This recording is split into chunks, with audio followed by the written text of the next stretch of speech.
ও আমার সাহাবা শোনো, দুনিয়ার জমিনে যদি কোথাও তোমরা আল্লাহর জিকির করতে দেখো, দুনিয়ার জমিনের মধ্যে যদি কোথাও আল্লাহর নামের গুণগান গাইতে দেখো, আল্লাহর কালামের আলোচনা শুনতে দেখো, করতে দেখো, ইসলাম নিয়ে, দিন নিয়ে, ধর্ম নিয়ে কোথাও যদি আলোচনা করতে দেখো, জিকির করতে দেখো, আল্লাহ পাক রব্বুল আলামিন বলেন আমি ওই আলোচনার মজলিসটা, জিকিরের মজলিসটা আমি আল্লাহর কাছে ওই সময়ের জন্য জান্নাতের বাগান হয়ে যায়। সুবহানাল্লাহ। মুসলমান ইমানদার আল্লাহর গোলাম, আল্লাহ পাক রব্বুল আলামিনের বান্দা, তোমরা যারা এই মজলিসের মধ্যে বসছো, রাসূল সাল্লাল্লাহু আলাইহি সাল্লাম হাদিসের মধ্যে বলতেছেন, ও দুনিয়ার উম্মতরা শোনো, এই মজলিসটা এত দাম, এই মজলিসটা এত দাম যেন বসলেই গুনাহ মাফ হয়ে যায়। সুবহানাল্লাহ। বসলেই গুনাহ মাফ হয়ে যায়। কারণ এই ময়দানের মধ্যে আল্লাহর কালামের তেলাওয়াত হয়, আল্লাহর কালাম থেকে আলোচনা হয়, রাসূলের হাদিস থেকে আলোচনা হয়। মুসলমান ইমানদার আল্লাহর গোলাম, এই ময়দানের চতুর্দিক দিয়া ফেরেশতারা দাঁড়ায় যায়, ফেরেশতারা দাঁড়াইতে দাঁড়াইতে একজনের কাঁধের উপর একজন দাঁড়ায়, একজনের কাঁধের উপর দাঁড়াইতে দাঁড়াইতে আরেকজনের কাঁধের উপর দাঁড়াইতে দাঁড়াইতে আল্লাহর আরশের মহল্লা পর্যন্ত পৌঁছায় যায়। মুসলমান ইমানদার, আল্লাহ পাক রব্বুল আলামিন ডাক দিয়ে বলে, ও ফেরেশতারা তোমরা কোত্থেকে আসছো, তোমাদের সংযোগটা কোত্থেকে হয়েছে?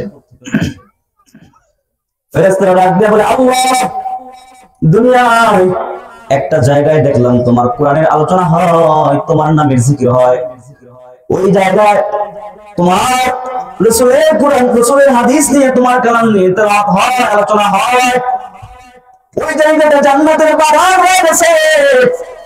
এই জন্য আমরা সেই জায়গায় ব্যস্ত হয়ে গেছি, একজনের কাঁধের উপর দাঁড়াইতে দাঁড়াইতে আমরা আরশের মহল্লা পর্যন্ত পৌঁছে গেছি। আল্লাহ পাক রব্বুল আলামিন ডাক দিয়ে বলে, ও ফেরেশতা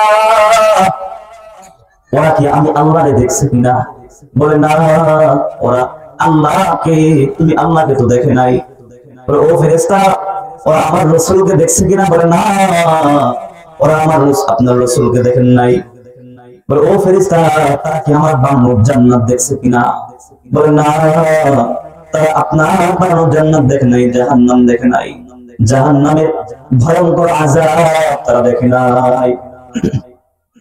আল্লাহ রাব্বুল আলামিন জানা দেয়, ও ফেরেশতা শুনিয়া রাখো, পরকালের মুক্তির আশায় যারা ওই ময়দানে বসলো, যারা আমি আল্লাহকে না দেখিয়া, আমি আল্লাহর পয়গম্বর মুহাম্মদকে না দেখিয়া, যারা জান্নাত না দেখিয়া, জাহান্নামের আগুনের ভয়াবহতা না দেখিয়া, যারা পরকালের মুক্তির আশায় ওই ময়দানে বসলো, সুসংবাদ শোনায়া দাও, আমি আল্লাহ তাদের সবাইকে মাফ করে দিলাম।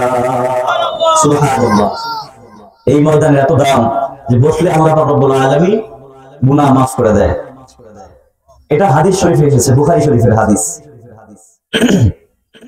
অতএব আমরা যারা এখনো পর্যন্ত বাইরে ঘোরাফেরা করতেছি, আমরা সকলেই চেষ্টা করব অতি দ্রুত প্যান্ডেলের ভিতরে এই জান্নাতের বাগানের মধ্যে, যেখানে রাসূলের ভাষায় জান্নাতের বাগান বলা হয়েছে, এটা কি মিথ্যা হতে পারে? আপনার মনে সন্দেহ আছে? যদি বলেন সন্দেহ আছে, তাহলে আপনার ঈমান নিয়ে আমার সন্দেহ আছে। কারণ সব মিথ্যা হতে পারে, আমার রাসূলের কথা মিথ্যা হতে পারে না। আমার রাসূল যা বলে গিয়েছেন আজ থেকে প্রায় 1400 বছর হয়ে গেল, কোনো কিছু মিথ্যা হতে পারে না। আমার রাসূল সবসময় সত্য কথা বলতেন। আমার রাসূল হলেন আল আমিন। 40 বছর পর্যন্ত রাসূল সাল্লাল্লাহু আলাইহি ওয়াসাল্লাম যখন নবুয়ত লাভ করেন নাই, তখন আল্লাহর পয়গম্বর মুহাম্মদ সাল্লাল্লাহু আলাইহি ওয়াসাল্লামকে মক্কার কাফেররা আল আমিন উপাধি দিয়েছিল, অর্থাৎ বিশ্বাসী, যার মধ্যে মিথ্যার কোনো ছিটাফোঁটাও নাই। সুবহানাল্লাহ। আমার রাসূলের চরিত্র এত ফুলের মতো পবিত্র। আমরা তো স্লোগান দেই, আমার নেতার চরিত্র ফুলের মতো পবিত্র। আদৌ কি তাই? এটা তো সন্দেহ থাকতে পারে। তো আমার রাসূলের চরিত্র নিয়ে সন্দেহ আছে? আমার রাসূলের চরিত্র নিয়ে কোনো সন্দেহ নাই। তবে আমাদের মধ্য থেকে একটা কথা সারা বিশ্বের সমস্ত মুনাফিক মার্কা মুসলমানদেরকে বলতে চাই, এবং বেঈমান নাস্তিক আর মুরতাদদেরকে বলতে চাই, তোমরা যা কিছু করো ঠিক আছে মেনে নিলাম, কিন্তু আমার রাসূলের বিরুদ্ধে কথা বললে আমার আল্লাহ সহ্য করে না। আমরা মুসলমান হয়ে আল্লাহ যেটা সহ্য করতে পারে না সেটা কখনোই আমরা সহ্য করতে পারবো না।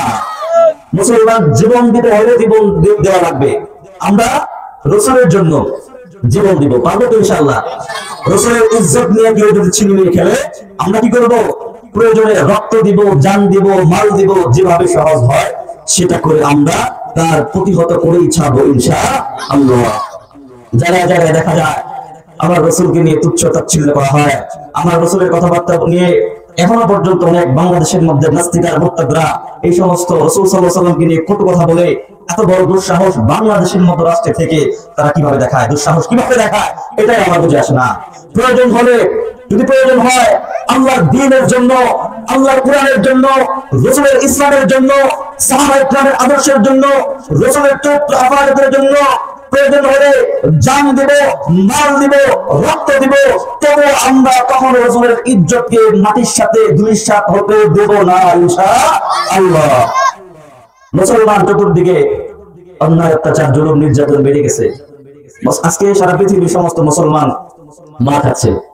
আপনি যে রাষ্ট্রের দিকে তাকান সেখানে মুসলমান মার খায়, যেখানে তাকান মুসলমানরা নির্যাতিত, নিপীড়িত। মুসলমানরা আমাদের পাশের রাষ্ট্র ইন্ডিয়াতেও দেখা যায় নিপীড়িত। গত কয়েকদিন আগেও দেখলাম গরুর গোশত ফ্রিজে রাখার কারণে, কয়েকদিন আগে, 2-3 দিন মনে হয় না, 2 দিন হবে, রাখার কারণে তাকে পিটিয়ে মেরে ফেলেছে।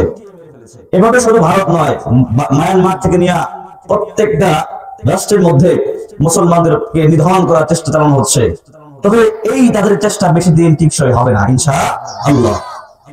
মুসলমান এই শতাব্দীর পরে আরেকটা শতাব্দী আছে। অনেকেই তো বলতেছে এই শতাব্দীতেই ইসলামের বিজয় শতাব্দী, এই শতাব্দীতেই ইসলামের বিজয় আসবে, মুসলমানরা আর মার খাবে না, মুসলমানরা মাথা উঁচু করে দাঁড়াবে। মুসলমান, আল্লাহ রাসূল সাল্লাল্লাহু আলাইহি ওয়াসাল্লাম বলেছেন যে একটা সময় আসবে যখন মুসলমান সংখ্যায় অনেক বেশি থাকবে, যখন সংখ্যায় মুসলমান অনেক বেশি থাকবে, তখন মুসলমানরা বেশি থাকা সত্ত্বেও চতুর্দিক থেকে মার খেতে থাকবে। কেন? সাহাবায়ে কেরাম বললেন, ইয়া রাসূলুল্লাহ, কেন? তখন আল্লাহ রাসূল বলেন যে তখন তারা ক্ষমতার লোভে আক্রান্ত হয়ে যাবে, ক্ষমতার লোভ তাদের মধ্যে ঢুকবে, দুনিয়ার লোভ ঢুকে যাবে, তারা মৃত্যুকে ভয় পাবে। এই জন্য মুসলমান মার খেতে থাকবে।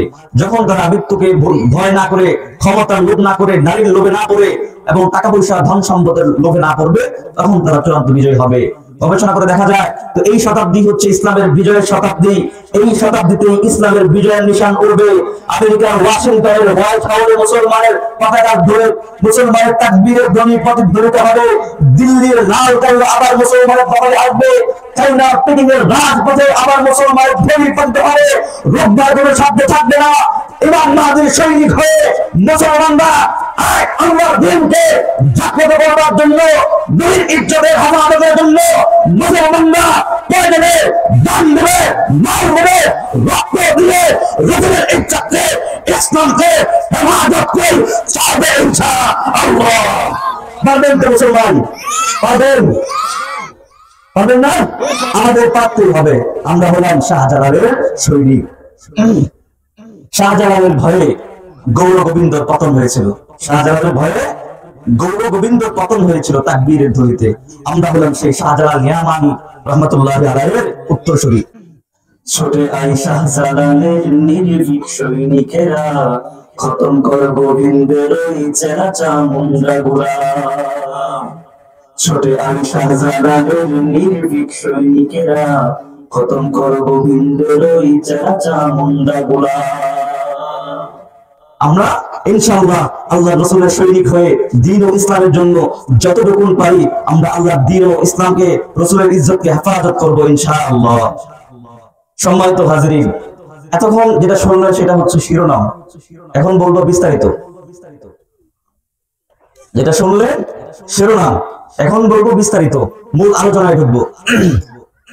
আল্লাহ পাক রব্বুল আলামিন এই দুনিয়াতে মানুষ বানাইছেন ইবাদত বندگی করবার জন্য, ইবাদত বندگی করবার জন্য, মূল লক্ষ্য উদ্দেশ্য। আল্লাহ পাক এমনি এমনি আমাদের দুনিয়ার জমিনে পাঠায় নাই। পৃথিবীতে মানুষ দুই প্রকার। এক শ্রেণীর মানুষ আছে যারা আল্লাহকে বিশ্বাস করে না, আরেক শ্রেণীর মানুষ আছে যারা আল্লাহ বিশ্বাস করে, যারা আল্লাহকে বিশ্বাস করে তাদেরকে বলা হয় আস্তিক, যারা আল্লাহকে বিশ্বাস করে না তারা হলো নাস্তিক। এই নাস্তিকের জাত এত খারাপ, শয়তানও তাদের চাইতে ভালো, কারণ এরা শয়তানের উপরে পেয়ে গেছে, আল্লাহ বিশ্বাস করে না। কারণ শয়তান তো আল্লাহ বিশ্বাস করে, আল্লাহকে মানে, আল্লাহর কাছে সে দোয়া করে আসে, শয়তানি তার যে হুকুমত রাজত্ব সেটা আল্লাহর কাছে দোয়া করে সে চায় নিছে। শয়তান হলো আস্তিক, নাস্তিকরা আরো খারাপ।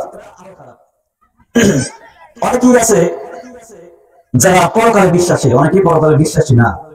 যারা পরকালে বিশ্বাসী না তাদেরকে নিয়ে আমার আজকের আলোচনা না, যারা পরকালে বিশ্বাসী তাদেরকে নিয়ে আমার আলোচনা। পরকালে বিশ্বাসীর মধ্যে হিন্দু আছে, বৌদ্ধ আছে, খ্রিস্টান আছে। এক একজনের ভাষায় এক এক রকম। মুসলমানদের ভাষায় আমরা বলি আমরা পরকালে মৃত্যুর পরে জান্নাতে যাব, না হয় জাহান্নামে যাব। আর হিন্দুরা বলে মৃত্যুর পরে তারা হয়তো স্বর্গে যাবে, নয়তো নরকে যাবে, কিন্তু তারা পরকালে বিশ্বাসী। এই মানুষ আল্লাহকে বিশ্বাস করুক আর না করুক, এই নাস্তিকেরা পরকাল বিশ্বাস করুক আর না করুক, মৃত্যুকে ঠিকই বিশ্বাস করে। করে কি করে না? আগে পর্যন্ত মৃত্যুকে ঠেকানোর জন্য কোন বিজ্ঞানী বা কোন দার্শনিক পেরেছে এবং আবিষ্কার করতে যে মৃত্যুর থেকে বাঁচার জন্য বাঁচবে? করে নাই, করতে পারে নাই। তাহলে মৃত্যু নিয়ে কারো ইখতিলাফ বা মতানক্য নাই, মৃত্যু হবে এটাই নির্ধারিত। মৃত্যু সবার জন্য, মুসলমান ইমানদার ও দুনিয়ার উম্মতেরা, মৃত্যু সবার জন্যই নির্ধারিত। দেখা যায় আমরা মৃত্যুর কথা কখনো ভাবিও না, মৃত্যুর কথা কল্পনায় আসে না, কল্পনা আসে না। আমার এখানে যারা বসে আছেন বাবা বয়সী মুরব্বীরা, আপনারা, আপনাদের তো সময় শেষ, কারণ অনেকেই আশায় থাকে যদিও যে কোনো সময় হয়ে যেতে পারে, যুবক আর বৃদ্ধ নাই। কিন্তু দেখা যায় যে আস্তে আস্তে ছোট থেকে বড় হব, কিশোর হব, তারপর জওয়ান হব, তারপর বিয়ে শাদী করবো, তারপর বৃদ্ধ হব, তারপরে মারা যাবো। বৃদ্ধর পরে তো আর নাই। আপনাদের তো সময় মৃত্যুকে বেশি বেশি স্মরণ করা, কারণ আপনার যে কোনো সময় আর তো অপশন নাই, আর অপশন নাই। দেখেন আপনার আশেপাশে অনেকজন ছিল, আপনার সাথী সঙ্গীরা, ভাই বেড়াদার যারাই ছিল, অনেকেই ছিল, কিন্তু এখন তারা নাই। একসাথে বাজারে যাইতেন, একসাথে গল্প করতেন, দোকানে বসতেন, আড্ডা দিতেন, সেই খেলার সাথে এখন আর নাই, সে কবরের মধ্যে চলে গেছে। একটু চিন্তা করেন না বাপ, একটু চিন্তা করেন, একটু দিল থেকে কথাগুলো বুঝেন। ওয়াজ মাহফিল কান সুখের জায়গা না, মজা নেবার জায়গা না। সুর শুনলাম, কথা শুনলাম, ভালো লাগলো, চলে গেলাম। ওয়াজ মাহফিল আপনার শুনতে আসছেন, অন্তরের চোখটা খুলে দিয়া কথাগুলো মনোযোগ দিয়ে বুঝবেন যে আসলে কথাগুলো ঠিক কিনা। কারণ আপনার ভাই বেড়াদার, আপনার আত্মীয় স্বজন যারাই ছিল অন্ধকার কবরে চলে গেছে, এখন আর কেউ নাই। ও তুই এই দুনিয়ার মায়ার পরি, করেছো কত বাহানা, এই যে নয় তোরা আসল বাড়ি, কবর যে তোরা আসল ঠিকানা। ও তুই এই দুনিয়ার মায়ায় পড়ি, করেছো কত বাহানা, এই যে নয় তোরা আসল বাড়ি, কবর যে তোরা আসল ঠিকানা। ভাই বেড়াদার যাই ছিল একে একে সব হারালো, ভাই বেড়াদার যাই ছিল একে একে সব হারালো। তুমি আমি কেউ রব না, তুমি আমি কেউ রব না, দিতে হবে রওনা। এই যে নয় তোরা আসল বাড়ি, কবর যে তোরা আসল ঠিকানা। কথা কি ঠিক আছে নাকি ভুল আছে? কথা কি ঠিক মনে হয়? ও তুই এই দুনিয়ার মায়ায় পড়ি, ও তুই এই দুনিয়ার মায়ায় পড়ি, করছো কত বাহানা, এই যে নয় তোরা আসল বাড়ি, কবর যে তোরা আসল ঠিকানা। ভাই বেড়াদার যারাই ছিল একে একে সব হারালো, ভাই বেড়াদার যারাই ছিল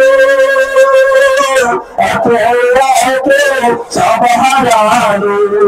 তুমি আমি কেউ রব না, দিতে হবে রওনা। এই যে নয় তোরা আসল বাড়ি, কবর যে তোরা আসল ঠিকানা। মুসলমান, কবর আমাদের আসল ঠিকানা। আপনি মানেন আর না মানেন, আপনি বুঝেন বা বোঝার চেষ্টা করেন বা না করেন, এটা একান্ত আপনার ব্যাপার, আমার ব্যাপার না। আপনার ব্যাপার, আপনি মানলেন এটা আপনার ব্যাপার, মানবেন না আল্লাহ তো স্বাধীনতা দিয়েছে। একজন নাস্তিকও কবর বিশ্বাস করে, অর্থাৎ মৃত্যু বিশ্বাস করে। মৃত্যু সবার জন্য অবধারিত, মৃত্যুর করে সবাইকে ধরে বলতে হবে, সবাই মৃত্যুর পথের যাত্রী। মৃত্যুর মাধ্যমে আমরা এই দুনিয়া থেকে ওই দুনিয়া চলে যাব। মুসলমান বান্দা, আল্লাহর গোলাম, শুনিয়ে রাখেন, আল্লাহ পাক রব্বুল আলামিন আমাদেরকে এই দুনিয়াতে চিরস্থায়ী থাকার জন্য পাঠান নাই। আল্লাহ বলছেন কুল্লু নাফসিন যায়িকাতুল মাউত সুম্মা ইলাইনা তুরজাউন। মুসলমান, মৃত্যু প্রত্যেকটা প্রাণীরই হবে, তোমরা আমার দিকেই ফিরবে। এখন প্রতিটা প্রাণী, শুধু মানুষ আর জিন না, প্রতিটা প্রাণীরই মৃত্যু হবে। এমনকি ফেরেশতা পর্যন্ত মৃত্যুবরণ করবে, আজরাইল পর্যন্ত মৃত্যুবরণ করবে, জিবরাইল ফেরেশতা পর্যন্ত মৃত্যুবরণ করবে। শুধুমাত্র আল্লাহ তাআলা ব্যতীত, আল্লাহ তাআলা ব্যতীত সর্বশেষ আল্লাহ রাব্বুল আলামিন বলবে, ও আজরাইল, দুনিয়াতে কে কে আছে? একের পর এক সব মারার পর বলবে, আল্লাহ দুনিয়াতে আর কেউ নাই। জিবরাইল ফেরেশতা, আমি আর তুমি আছো। আল্লাহ বলবে, জিবরাইলের জান কবজ করে ফেলো। তারপর বলবে, এখন কে আছে? বলে, আল্লাহ আমি আর তুমি ছাড়া কেউ নাই। আল্লাহ বলবে, যা তুইও মরে যা, যা তুইও মরে যা। আজরাইল নিজের জান নিজেই কবজ করবে, তিনিও মরে যাবে, কেউ বেঁচে থাকবে না, শুধুমাত্র একজন থাকবে, তিনি হচ্ছেন আমার রব আল্লাহ। কে? আমার রব আল্লাহ। মুসলমান বান্দা, এই জন্য মৃত্যু অবধারিত। মৃত্যুর পরে, মৃত্যুর মাধ্যমেই তো আমাদেরকে কবরের পথে যেতে হবে। আখিরাত মূল পর্ব অধিবেশন দুইটা। মূল অধিবেশন কয়টা? দুইটা। একটা হচ্ছে এই দুনিয়ার জগৎ, আরেকটা হচ্ছে আখিরাতের জগৎ। আমরা মৃত্যুর মাধ্যমে আখিরাতের দরজা দিয়ে প্রবেশ করি, মৃত্যুর দরজা দিয়ে আখিরাতে প্রবেশ করি। মৃত্যু একটা দরজা, মৃত্যুর দরজা, এটা দিয়ে আমরা আখিরাতে প্রবেশ করি। এই জন্য মৃত্যু সবার অবধারিত। মৃত্যুর কথা সকলেই আমরা স্মরণ করব, কারণ আল্লাহ রাসূল সাল্লাল্লাহু আলাইহি সাল্লাম মৃত্যুর পরের কবরের বিষয়ে অনেক হাদিস বলেছে। এর মধ্যে একটা বলেছে, কবর রাউযাতুম মিন রিয়াজিল জান্নাহ। কবর হচ্ছে কারোর জন্য জান্নাতের বাগান। মৃত্যুর পরে কবর হচ্ছে কারোর জন্য জান্নাতের বাগান, আবার কারোর জন্য হচ্ছে জাহান্নামের গর্ত। নাউযুবিল্লাহি মিন যালিক। এই জন্য আমাদের মৃত্যুর কথা বেশি বেশি স্মরণ করতে হবে। আল্লাহ রাসূল সাল্লাল্লাহু আলাইহি ওয়াসাল্লাম, পয়গম্বর মুহাম্মদুর রাসূলুল্লাহ, অনেক ঘটনা এমন এসেছে যে তিনি কবরের কথা বিশেষভাবে বলেছেন। ও আমার সাহাবারা, তোমরা কবর থেকে ভয় পাও, কবর থেকে ভয় করো, কারণ এই কবর বড় ভয়ঙ্কর। মৃত্যুর পরে তোমাকে যেখানে রাখা হবে সেটাই হচ্ছে কবর। ওই কবর বড় ভয়ঙ্কর। আল্লাহর পয়গম্বর মুহাম্মদুর রাসূলুল্লাহ সাল্লাল্লাহু আলাইহি সাল্লাম কবরের সামনে যায় কান্না করতেন। সাহাবায়ে কেরামদেরকে সতর্ক করতেন, ও সাহাবায়ে কেরাম, তোমরা কবর দেখে কান্না করো, কবরের আযাব থেকে তোমরা আল্লাহর কাছে পানা চাও, কারণ ওই কবরের আযাব বড় ভয়ঙ্কর। ওই কবর বড় ভয়ঙ্কর।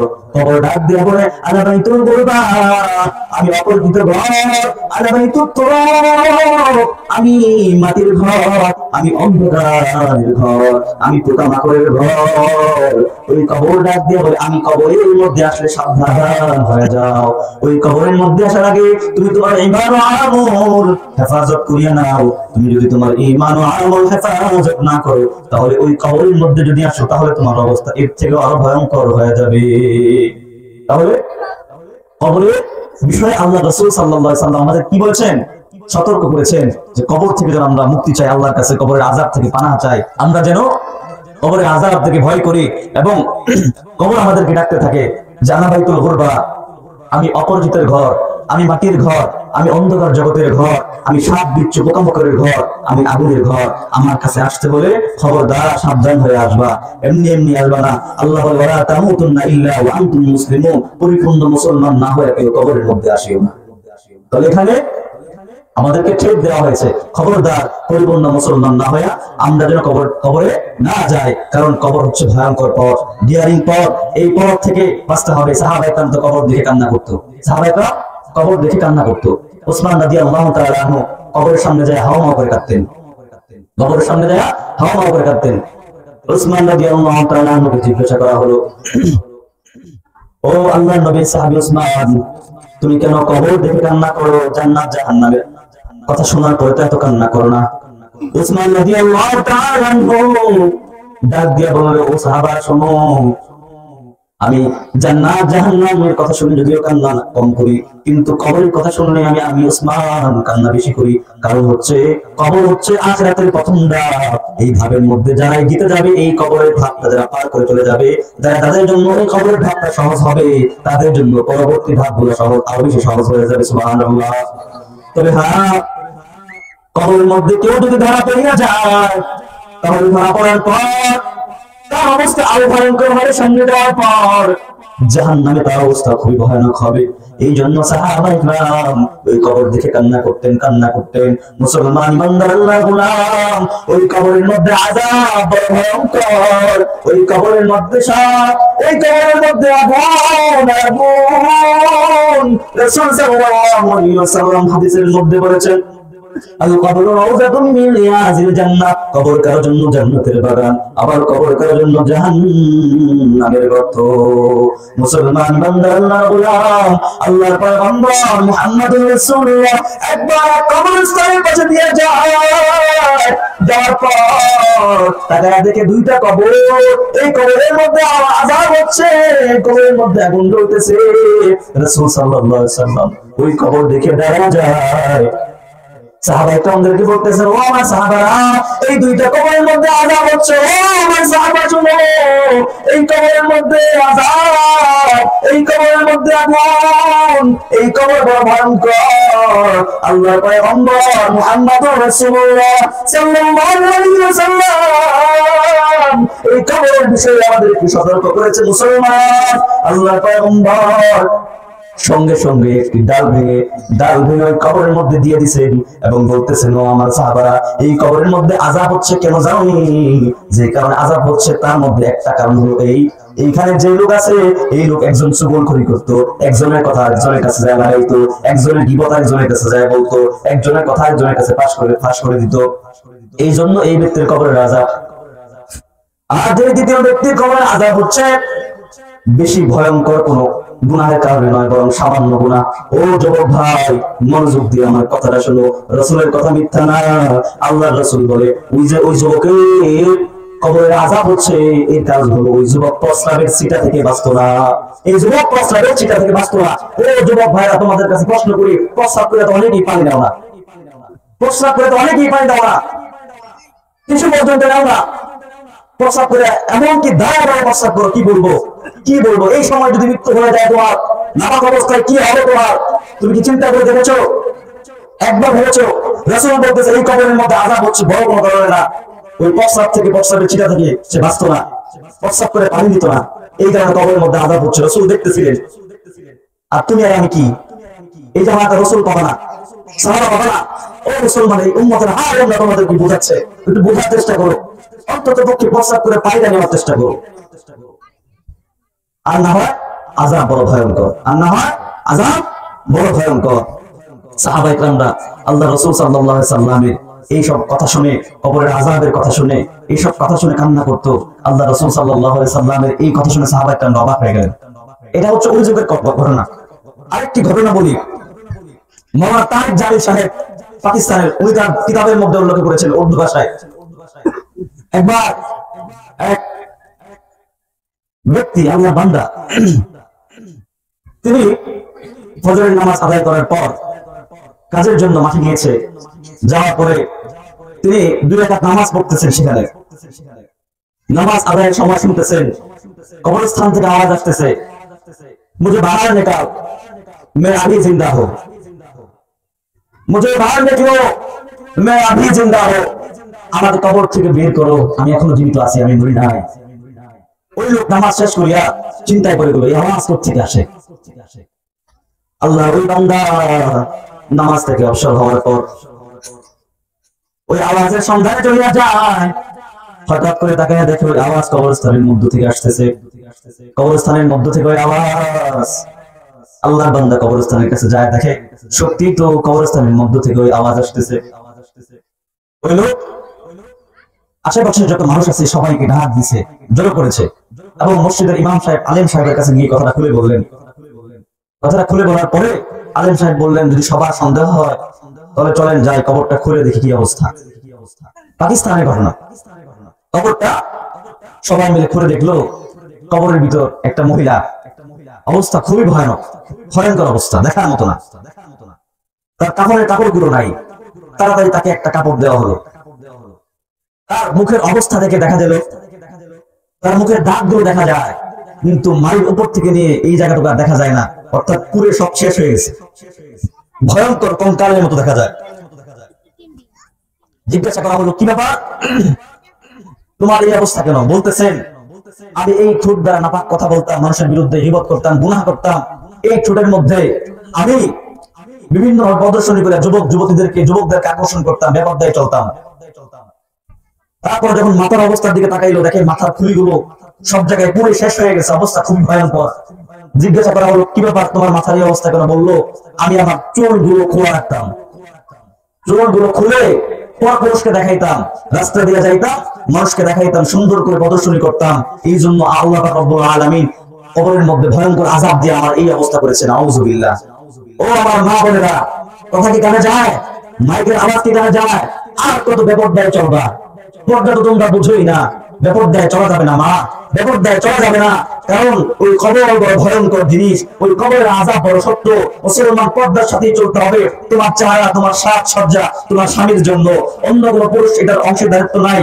তোমার বাবা একজনই তোমার বাবার যে তোমার মা যে আছে ওই মামা তোমার মায়ের যে অংশটা তোমার বাবা বিবাহ করার পর পেয়েছে ওটা শরীর বা মালিকানা যেমন একজন ঠিক তেমনি ভাবে তোমার গোটা শরীর গোটা অঙ্গ প্রত্যঙ্গ সমস্ত কিছু একজনই দেখবে একজনই বুঝবে একজনের জন্যই সব তাহলে তোমার স্বামী অন্য কোনো পর পুরুষের সামনে তোমার চেহারা তো দূরের কথা তোমার চুল পর্যন্ত দেখানো যাবে না না হলে কবরের আযাব বড় ভয়ঙ্কর এই ঘটনাটি কিতাবের মধ্যে এসেছে মুসলমান শুধু তাই নয় ও আমার মা বোনেরা শুধু তাই নয় একটু মন দিয়ে শুনেন একবার আল্লাহ পয়গম্বর মুহাম্মদুর রাসূলুল্লাহ সাল্লাল্লাহু আলাইহি সাল্লামের কাছে তার মেয়ে ফাতেমাতুজ জাহরা যাওয়ার জন্য চিন্তা করেছেন আব্বা জানের কাছে এখন যাব আলী রাদিয়াল্লাহু তাআলা আনহুকে নিয়ে ফাতেমাতুজ জাহরা রওনা হয় পথিমধ্যেই আল্লাহর রাসূল সাল্লাল্লাহু আলাইহি সাল্লামের ঘরের সামনে এসে উপস্থিত হলেন রাসূল সাল্লাল্লাহু আলাইহি সাল্লামের ঘরের সামনে এসে উপস্থিত হলেন হঠাৎ করে তাকে দেখে আল্লাহর পয়গম্বর কান্না করে আল্লাহর পয়গম্বর মুহাম্মদুর রাসূলুল্লাহ সাল্লাল্লাহু আলাইহি সাল্লাম কান্না করতেছেন ফাতেমাতুজ জাহরা আল্লাহর পয়গম্বরের কলিজার টুকরা আল্লাহর পয়গম্বরের কাছে যায় বলে ও বাবা আপনি কাঁদেন কেন আপনার কি হয়েছে ও বাবা আপনার মায়ের কথা কি মনে পড়েছে নাকি আল্লাহর রাসূল কথা বলেন না কান্না করতেছে বলো বাবা আপনি এত কান্না করতেছেন এমন কান্না কখনো দেখি নাই আপনার বাবার কথা মনে পড়েছে নাকি নাকি আপনার স্ত্রী খাদিজাতুল কুবরার কথা মনে পড়েছে ও বাবা তার কথা মনে পড়েছে আল্লাহর পয়গম্বর মুহাম্মদুর রাসূলুল্লাহ সাল্লাল্লাহু আলাইহি ওয়াসাল্লাম দেয় ওমর দুনিয়া কারো কথা আমার মনে পড়ে নাই আমার মায়ের কথা মনে পড়ে নাই আমার কথা মনে পড়ে নাই আমি দুনিয়ার জন্য কান্দি না আল্লাহ পাক রব্বুল আলামিন আমাকে মেরাজের রজনীতে মেরাজ করাইছেন তার দিদার লাভ করাইছেন ওখানে জান্নাত জাহান্নাম দেখছি জাহান্নামের মধ্যে যা দেখি পুরুষ আছে নারী আছে কিন্তু ওই জাহান্নামের মধ্যে অধিকাংশই হলো মহিলা ওই জাহান্নামটা মহিলা দিয়া ভরপুর মহিলা মানুষরা বেশি জাহান্নামে যাবে আমি দেখেছি তাদেরকে আযাব দেওয়া হচ্ছে কত ভয়ঙ্কর আযাব সহ্য করতে পারা যায় না। আল্লাহ পয়গম্বর মুহাম্মদুর রাসূলুল্লাহ সাল্লাল্লাহু আলাইহি ওয়াসাল্লাম আমি দুনিয়ার কারোর জন্য কাঁদি না, আমার উম্মতের জন্য কাঁদি। আমার উম্মত না বুঝিয়া আল্লাহর হুকুম মানে না, আল্লাহর রাসূলের আদর্শ মানে না, ফরজ বিধান পর্দা করে নাই, যারা দেখাইয়া পরপুরুষকে দেখাইছে কত পালন করা সহ্য করা যায় না। ও মা, জাহান্নামের মধ্যে অধিকাংশ মহিলারাই হবে নারী। এই জাহান্নামের মধ্যে অধিকাংশ মহিলা নারী কেন হবে? অনেকগুলো কারণের মধ্যে উল্লেখযোগ্য একটা কারণ, এই মহিলারা পর্দায় থাকে না, পর্দা প্রশিদা করে না, মানুষের সামনে চেহারা করে ঢুকে যায়, পরপুরুষের সামনে কথা বলে। আরেকটা কারণ হলো এই মহিলা তাদের স্বামীর অনুগত না, কিছু হইলেই বলে, কিছু হইলে স্বামী অভিশাপ দেয়, কিছু হইলে মহিলা অভিশাপ দেয়, সন্তানকে অভিশাপ দেয়, স্বামীকে অভিশাপ দেয়, মানুষকে অভিশাপ দেয়। যে সমস্ত মহিলা অভিশাপ দেয় এই অধিকাংশ সব মহিলারা প্রায় জাহান্নামের মধ্যে যাবে, নাউযুবিল্লাহ। আল্লাহ রাসূল সাল্লাল্লাহু আলাইহি ওয়াসাল্লাম জানা দেয়, ওমা আমি জাহান্নামের মধ্যে দেখছি কি জানো? বলে কি? আমি জাহান্নামের মধ্যে দেখছি কিছু নারীদেরকে আল্লাহ রাব্বুল আলামিন উলঙ্গ করাইছেন, উলঙ্গ করায়া ওই নারীদের চুলগুলো ঝুলায় রাখছেন, চুলের মধ্যে বাঁধিয়া জাহান্নামের মধ্যে ঝুলায় রাখছেন, অর্থাৎ পুরো শরীরটা ওই চুলের উপর ভর করে ঝুলে আছে, চুলগুলো ঝুলায় রাখছেন এবং নিজ দিয়ে আগুন জ্বালায় দিছে। মহিলা জ্বলে পড়ে ছারখার হয়ে যাচ্ছে আর খাওয়া করে কান্না করতেছে, কিন্তু কোনো লাভ নাই, কোনো লাভ নাই। কারণ কেন? এই মহিলা দুনিয়া জমিনে স্বামীর হুকুম মানায়, স্বামীর অবাধ্য হয়েছে, শ্বশুর শাশুড়ির অবাধ্য হয়েছে, এই মহিলা পর্দায় থাকে না, তার জন্য এমন হয়েছে। শুধু তাই নয়, আমি জাহান্নামের মধ্যে আরো এক প্রকারের আযাব দেখলাম। এক মহিলাকে উলঙ্গ করা হলো এবং ওই মহিলার স্তনের মধ্যে, দুইটা স্তনের মধ্যে বড় বড় বর্ষি লাগাই দিয়েছে, নাউযুবিল্লাহ। মহিলাদের ওই দুইটা স্তনের মধ্যে বর্ষি লাগাই দিয়েছে, বর্ষি লাগায় ওই বর্ষিটা ঝুলাই দিয়েছে স্তনের উপর ভর করে। মহিলা জাহান্নামের আগুনের মধ্যে জ্বলতেছে, ফ্রাই হচ্ছে, নাউযুবিল্লাহ। এই হলো মুসলমান বান্দার আমাদের পর্দা না করার ফল। ও আমার মা বোনেরা, কথা কি শোনা যায়? কথা কি কান দিয়ে যায়? দিলের কান দিয়ে একটু বুঝবেন যে দুনিয়াতে আসছে ইসলামটাকে মানতে হবে, পর্দা প্রশিদায় চলতে হবে, স্বামীর হুকুম মানতে হবে, স্বামীর মন রক্ষা করতে হবে, না হলে অবস্থা খুবই ভয়ঙ্কর হবে। রাসূলের হাদিস, রাসূলের হাদিস, না হলে আমাদের অবস্থা খুবই ভয়ানক হবে। মুসলমান ইমানদার, আল্লাহ পাক রব্বুল আলামিন যেমনি ভাবে দুনিয়াতে আমাদের ইবাদত বندگی করতে বলেছেন, আমরা যদি সেমনি ভাবে ইবাদত বندگی না করি, আল্লাহর সাথে সন্তুষ্টি না করে যদি ওই কবরের মধ্যে যাই, ওই কবরের মধ্যে আযাব হবে খুব ভয়ঙ্কর, ওই কবরের আযাব সহ্য করতে পারবো না। সাহাবায়ে কেরাম বলেন, ও সাহাবারা শুনিয়া রাখো, দুনিয়ার মানুষ শুনিয়া রাখো, ওই কবরের মধ্যে আযাব হবে, ওই কবরের মধ্যে কেউ যদি বাঁচিয়া যায়, ওই কবরের মধ্যে কেউ যদি বাঁচিয়া যায়, তাহলে পরবর্তী তার জন্য সব সহজ হয়ে যাবে। যদি ওই কবরের মধ্যে কেউ ধরা পড়িয়া যায়, তাহলে পরবর্তীতে তার জন্য আরো ভয়ঙ্কর রূপ ধারণ হবে, নাউযুবিল্লাহ। কবর জগৎ থেকে যাওয়ার পরে হাসরের ময়দানে আমাদেরকে উঠাবেন, হাসরের ময়দানে আমাদেরকে উঠাবেন হিসাবের জন্য, হিসাব দিতে হবে আমাদেরকে। কি করতে হবে? হিসাব দিয়ে দিতে হবে। সেদিন আর কেউ অবশিষ্ট থাকবে না, কুল্লু মান আলাইহা ফান, সব শেষ হয়ে যাবে। তখন আবার আমাদেরকে আল্লাহ পাক রব্বুল আলামিন সেখান থেকে উঠাই দিবেন, কবর থেকে সিংহায় ফুৎকার দেওয়ার মাধ্যমে। এক সিংহায় ফুৎকার দেওয়ার মাধ্যমে গোটা পৃথিবী কিয়ামত হয়ে যাবে, আরেক সিংহায় ফুৎকার দেওয়ার মাধ্যমে সমস্ত মানুষ উঠে আস্তে আস্তে আল্লাহর বিচার কার্য এর পরিচালনার জন্য, মানুষ বিচারের জন্য তখন তারা সেখানে রেডি হয়ে যাবে। আল্লাহ পাক রব্বুল আলামিন সেদিন ভয়ঙ্কর কহারের রূপ ধারণ করবে, ভয়ঙ্কর রূপ। আল্লাহ এত পরিমাণ সেদিন রাগান্বিত হবে, পৃথিবীর ইতিহাসে আল্লাহ তাআলা বলেন বা রাসূল সাল্লাল্লাহু আলাইহি ওয়াসাল্লাম হাদিসে বলেন, আল্লাহ কোনদিন ওই দিনের মতো আগেও কোনদিন রাগান্বিত হয় নাই, পরেও কোনদিন রাগান্বিত হবে না। হাসরের ময়দানে আল্লাহ পাক রব্বুল আলামিন যে ভয়ঙ্কর রূপ ধারণ করিয়া, কহারের রূপ ধারণ করিয়া বলবে, আল্লাহ সেই ভয়ঙ্কর রূপ দেখিয়া নবীরা পর্যন্ত ভয়ে থরথর করে কাঁপতে থাকবে, প্রতিটা নবীরা পর্যন্ত থরথর করে কাঁপতে থাকবে। উম্মতরা দৌড়ে যাবে আদম আলাইহিস সালাতু ওয়াস সালামের কাছে, বলবে, বাবা আদম আমাদেরকে আপনি বাঁচান, আমাদের অবস্থা খুবই করুণ। আদম আলাইহিস সালাতু ওয়াস সালাম বলবে, আমি পারবো না, অন্য জায়গায় যাও, অন্য নবীর কাছে যাও। আদম আলাইহিস সালাতু ওয়াস সালাম আফসোস আফসোস, নাফসি নাফসি করতে থাকবে। ইব্রাহিম আলাইহিস সালাতু ওয়াস সালামের কাছে যাবে, তিনিও নাফসি নাফসি করতে থাকবে। সেদিন ইউসুফ আলাইহিস সালাতু ওয়াস সালামের কাছে যাবে, তিনিও নাফসি নাফসি করতে থাকবে। ঈসা আলাইহিস সালাতু ওয়াস সালাম সেদিন তার কাছে যাবে, তিনিও নাফসি নাফসি করতে থাকবে। হ্যাঁ আফসোস, হ্যাঁ আফসোস, আল্লাহর ভয়ঙ্কর রূপ দেখে সমস্ত নবীরা পর্যন্ত থরথর করে কাঁপতে থাকবে। নাউজুবিল্লাহ। আল্লাহ সেদিন জাহান্নামকে হুলকা দেওয়ার মতো, কথা বলার মতো জবান দিয়ে দিবে। জাহান্নাম সেদিন কথা বলবে, দুনিয়াতে আমরা কি আমল করি, কি ইবাদত বন্দেগী করি, কি নিয়ে যাব, কি নিয়ে কবরে যাব, কি নিয়ে আল্লাহর সামনে দাঁড়াবো। ও যুবক ভাইরা, ও বৃদ্ধ বাবারা, এখন যদি আমাদের মৃত্যু চলে আসে তাহলে আমাদের অবস্থা তো খুবই ভয়ঙ্কর হবে, হবে না?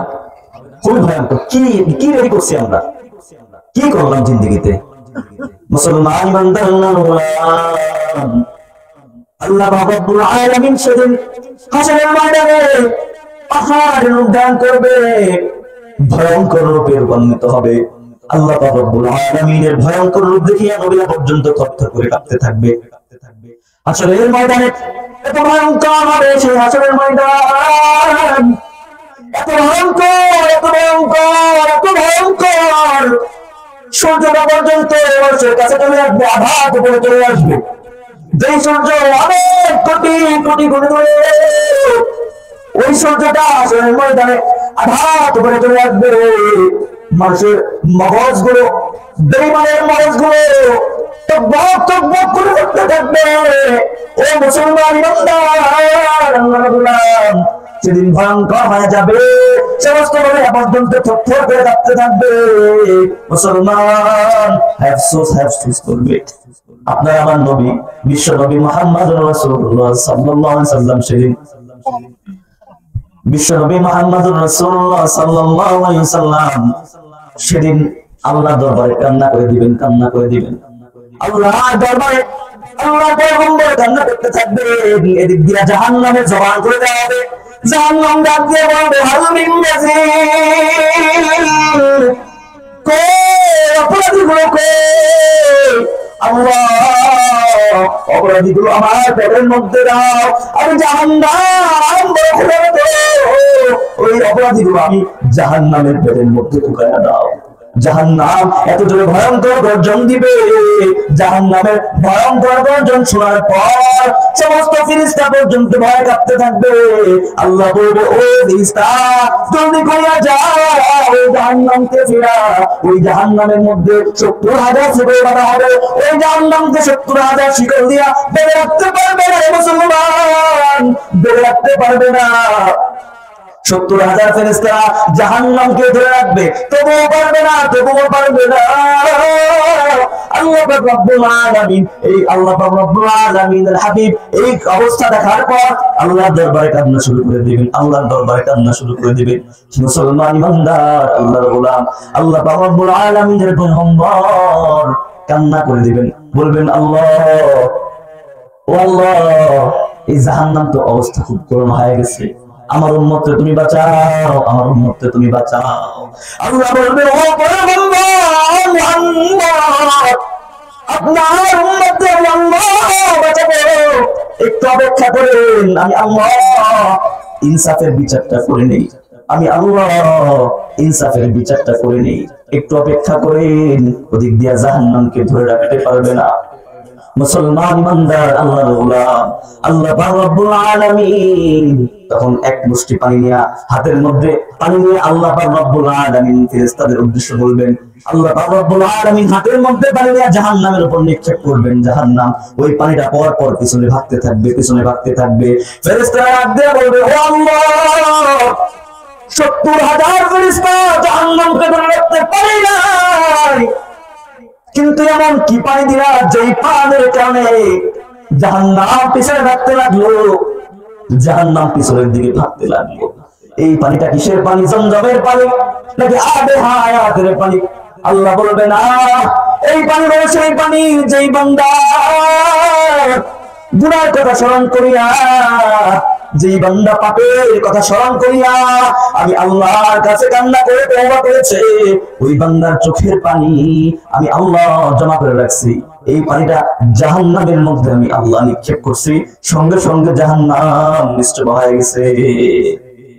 আল্লাহ রাসূল সাল্লাল্লাহু আলাইহি সাল্লাম আল্লাহর দরবারে কান্না করতেছেন, বলতেছেন, আল্লাহ আমার উম্মতকে বাঁচাও। আল্লাহ বলবে, পয়গম্বর আপনি কান্না করেন না, আপনি কাঁদবেন না, কাঁদবেন না, আপনারে আমি আল্লাহ অনেক পরীক্ষা করছি, আমি আল্লাহ দুনিয়ায় আমি আল্লাহ আপনাকে অনেক কাঁদাইছি। ছোটবেলায় বাপ হারাইছেন, ছোটবেলায় মা হারাইছেন, অনেক কান্না করেছেন, উহুদের ময়দানে দাঁত ভেঙেছেন।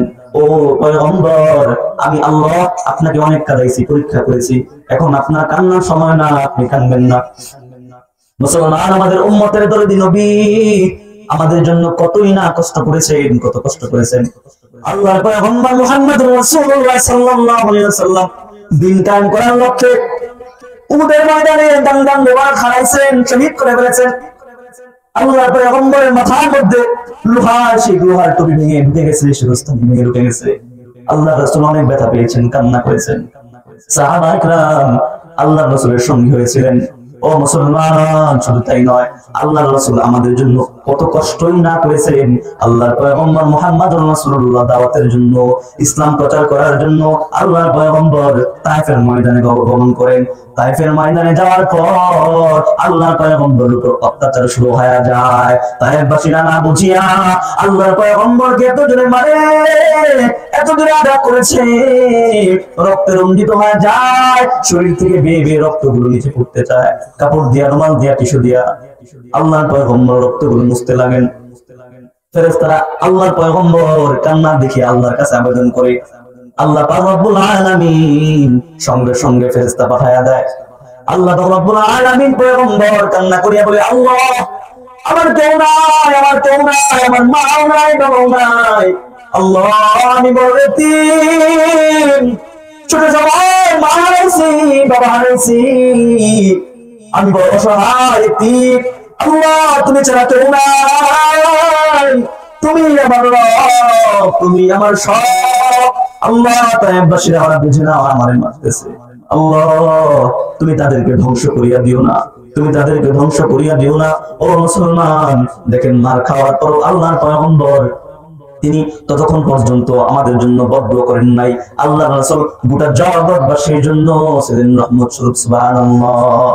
ওই নবী মদিনায় শুয়ে শুয়ে এখনো আমাদের জন্য কাঁদতেছে। ওই নবী এখনো পর্যন্ত আমাদের জন্য মদিনায় শুয়ে শুয়ে কাঁদতেছে, এখনো পর্যন্ত। আর আমরা কপাল পোড়ারা মদিনায় তো যাইতে পারলাম না, এবং মদিনার যাওয়ার আশাটাও আমাদের মনের মধ্যে অনেকের জায়গা নাই, এবং সমর্থ থাকা সত্ত্বেও ওই মক্কা আর মদিনা এখনো পর্যন্ত যাইতে পারলাম না। যেই নবী এখনো পর্যন্ত মদিনায় শুয়ে আমাদের জন্য কান্না করতেছে। আল্লাহু আকবার। আপনাদের মনে চায় মদিনায় যেতে? কি মনে চায়? চায়? মদিনায় যাবেন তো ইনশাআল্লাহ? রাসূলের রওজায় সালাম দিবেন তো ইনশাআল্লাহ? মদিনা যাইতে পারলাম না, মদিনা দেখতে পারলাম না, আমি অসহায় তাই এত দূরে রই, আমি অসহায় তাই এত দূরে রই, শুধু সালাম জানাই মদিনা যাইতে পারলাম না, মদিনা দেখতে পারলাম না। মদিনা নাম কত সুন্দর,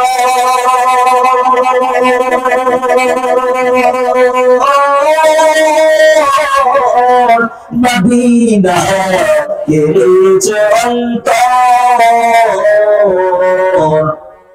মদিনা নাম কত সুন্দর,